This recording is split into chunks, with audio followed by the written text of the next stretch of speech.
Random question. Nako, delikado yung mga ganyang random question mo eh. Hindi, madali lang to. Oh, game na ha.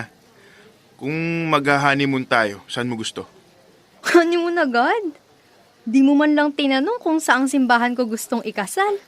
Isa pa, wala pang proposal. Normal na usapan lang naman to. Future plans ba? Bawal ba mangarap? Ano na namang napanood mo sa internet ha? May video kasi na yung bride nagwala. Di niya raw nagustuhan yung honeymoon destination nila. As in, hagulhol talaga. Ayoko lang mangyari sa'yo yun. Tingin mo ba kaya kong magwala? Hindi naman. Pero syempre, gusto ko prepared ako. Ayokong may kulang. Alam mo, yung mga ganyang bagay, dapat pareho nating gusto. Hindi yung ako lang masaya. Siyempre, dapat ikaw din. Masaya ako kahit saan pa yan. Basta kasama kita. Pero di mo naman sinagot yung tanong. Oh, saan mo nga gusto? Sa Japan. Oh, tingnan mo. Dami mo pang sinabi. Gusto mo pala mag-Japan. Siyempre, nagpapapilit ako ng konti. Baka mamaya, gusto mo pala sa Europe. Mas bongga yun. Hirap sa inyong mga babae. Gusto nyo kasi nababasa naming mga lalaki isip nyo. Ikaw nga, sa honeymoon ka na agad. Wala pang proposal. Easy ka lang kasi. Darating din tayo dun. Jason kinakabahan ako sa'yo. Kung magpo-propose ka, nako, wag ngayon. Ang pangit ng kuko ko. Ay, ang feeling naman ito. Hindi pa nga ako magpo-propose. Nag-iipon pa ako. Sabagay, nga naman, may point. Anong klaseng kuko ba ang gusto mo pag nag-propose ako? Naka-nail extensions ako na French tip. Tapos, may konting sparkle. Para pag nag-post ako, perfect. Okay, sige. Sisiguruhin kong nakapostura ka nun. At sisiguruhin ko naman na oo sagot ko. I love you. I love you too.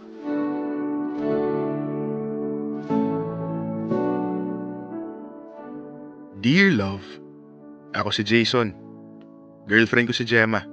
After no first anniversary namin, nagsama na kami. Hindi madali. Maraming tanong. Maraming opinion.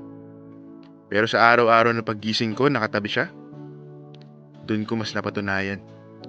Wala na akong hahanapin pang iba. Si Gemma na talaga. Minsan matampuhin siya. Minsan mahirap intindihin. Pero sa kanya ko unang naramdaman yung kapayapaan. Kaya nag-decide ako na magpo-propose ako sa kanya sa second anniversary namin. Kahit ano pa maging sagot ni Gemma, tatanggapin ko. Ang mahalaga kasi sa akin, malaman niya na ganoon ako kaseryoso.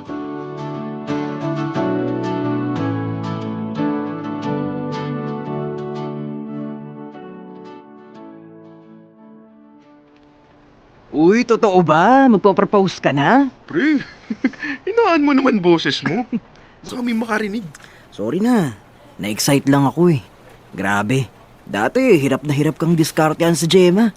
Tapos ngayon, proposal na. Kaya nga hindi rin ako makapaniwala. Dati, sinzone lang ako lagi dun. Tapos ngayon, kasalan na. Iba ka.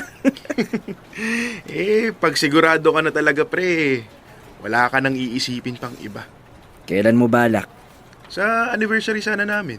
Next month na yun ah. Oo nga Mabilis lang pala yung 2 taon. Nakabili ka na ba ng singsing? Oo naman. Talaga? Ano itsura? Simple lang. Hindi sobrang magarbo. Pero bagay sa kanya. Elegante. Parang siya. Nakakanang! May pa-description ka pa.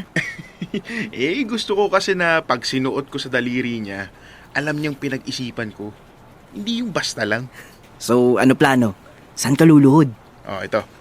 Ini-imagine ko sa garden.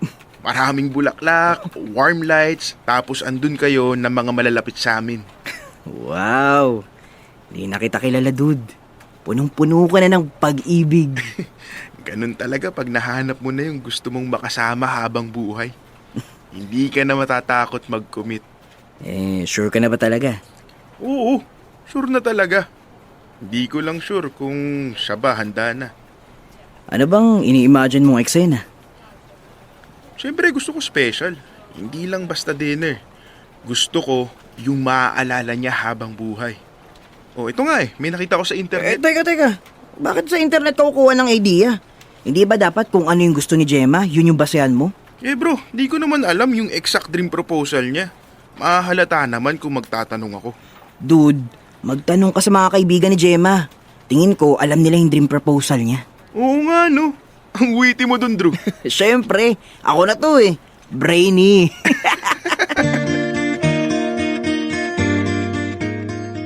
Agad kong tinawagan si Pam, yung best friend ni Gemma. Kabado ako nung una kasi pakiramdam ko, gumagawa ako ng secret mission. Tama si Drew. Alam nga ni Pam ang dream proposal ni Gemma. Hindi pala simple yung gusto niya. Daming requirements. Dapat nandun family and friends namin. Dapat puno ng white flowers yung venue. Maganda dapat yung lighting. At may carpet din dapat nalalakaran. Habang isa-isang binabanggit ni Pam yung mga detalye, para akong nagsusulat ng blueprint ng isang pangarap. Nakaka-excite.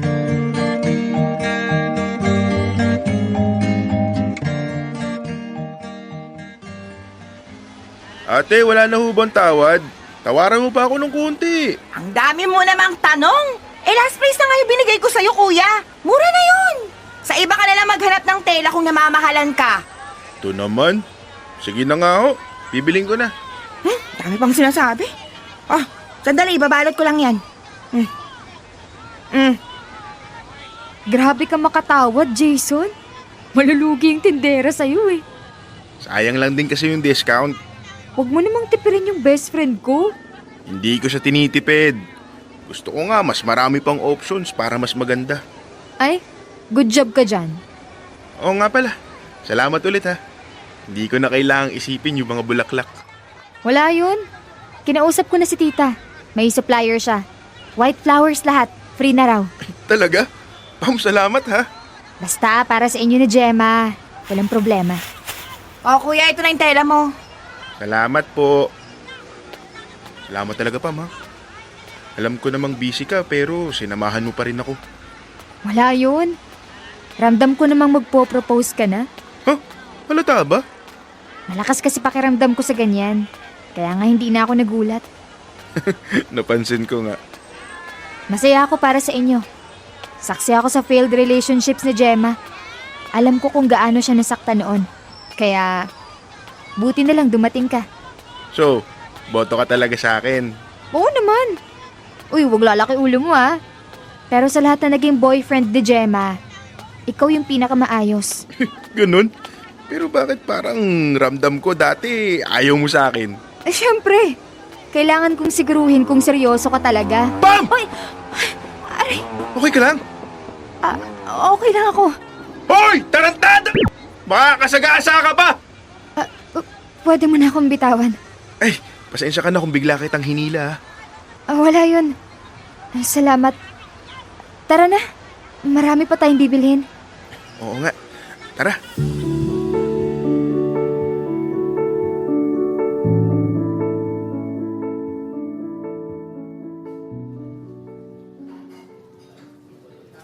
Huy, te! Kanina ka pa tulali.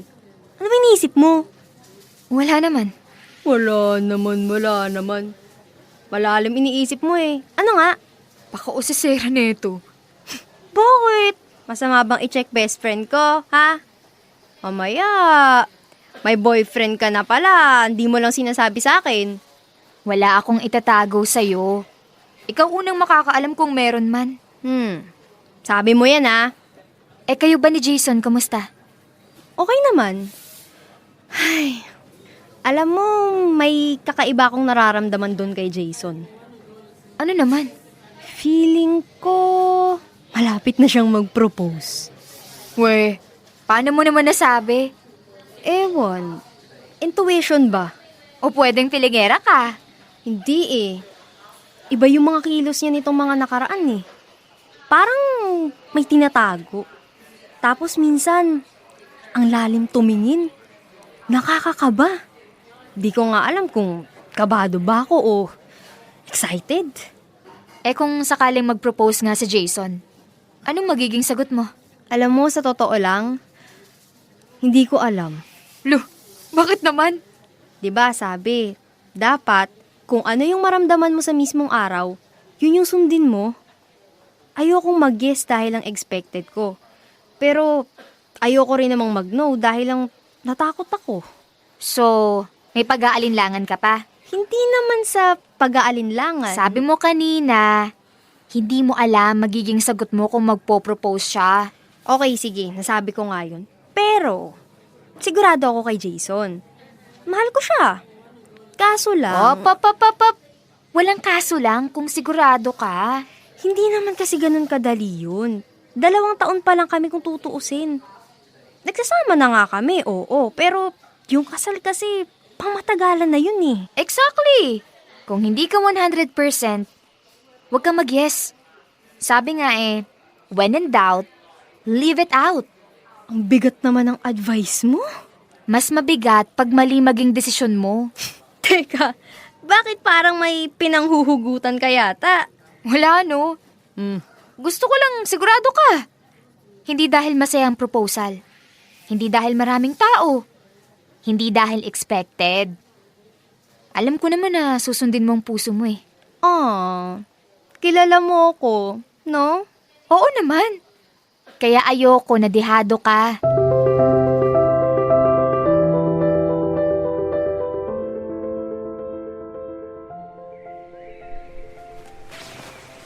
Pam, salamat talaga sa pagtulong ha.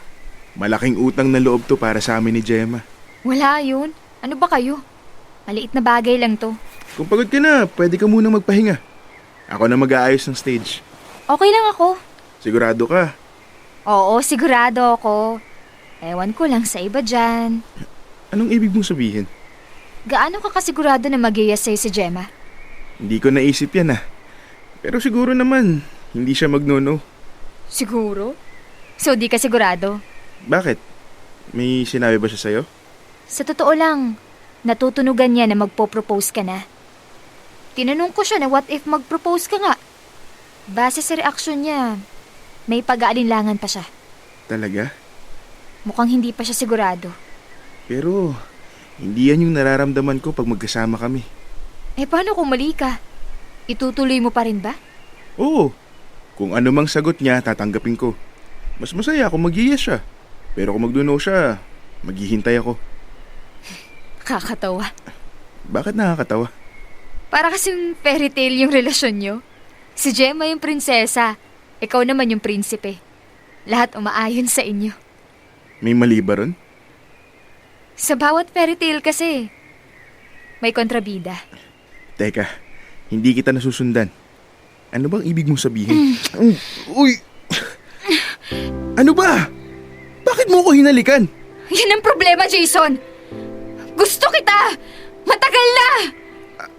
Ano? Bago pa naging kayo ni Gemma, ako ang unang nagkagusto sa'yo. Pero hindi ako yung pinili mo. Akala ko mawawala tong nararamdaman ko. Akala ko lilipas din. Pero hindi. Lalo lang lumalim. I'm sorry, di ko alam. Siyempre hindi mo alam. Basic kayo sa perpekto niyong mundo eh. Bakit ka nagagalit? Kasalanan ba namin na mahal namin ang isa't isa? Sinabi ko kay Gemma noon na gusto kita. Alam niya yon. Pero nagpaligaw pa rin siya sa'yo. Hindi kasalanan ni Gemma kung siya yung pinili ko. Hindi ko rin naman kasalanan kung hindi kita kayang mahalin pabalik. Pam, best friend ka ni Gemma. Dapat ikaw yung unang masaya para sa kanya. Hindi ko kaya! Pasensya ka na pero kailangan kayanin mo. Itutuloy ko yung proposal ko. Mahal ko ang kaibigan mo. At wala ka nang magagawa para mabago yun.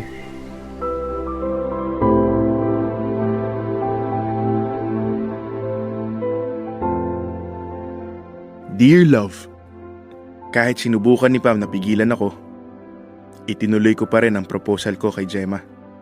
Hindi ako umatras. Hindi ako nagdalawang isip. Kasi kung mahal mo yung tao, hindi ka magpapatalo sa takot. Hindi ka magpapadala sa duda ng iba. Hindi pumunta si Pam sa araw ng proposal. Walang paalam. Walang dahilan. Bigla na lang siyang nawala. At si Gemma, litong-lito. Paulit-ulit niyang tinatanong kung may nasabi ba siya sa kaibigan niya. Kung may nagawa ba siyang mali para biglang di magparamdam si Pam ng ganun. Kung bakit bigla na lang nanahimik yung taong tinuring niya na parang kapatid. Sa bawat tanong niya, lalo akong nagigilty. Hindi ko masabi yung nangyari. Hindi ko sinabi yung pag-amin na ginawa ni Pam. Hindi ko sinabi yung nakaw na halik niya sa akin. Hindi ko alam kung tama ba yung desisyon na hindi ko sabihin. Pero kahit anong mangyari, isang sikreto yun na bibit-bitin ko hanggang magunaw ang mundo.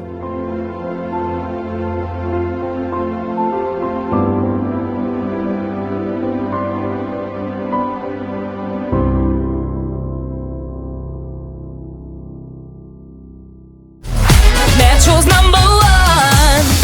Love Radio. Basic!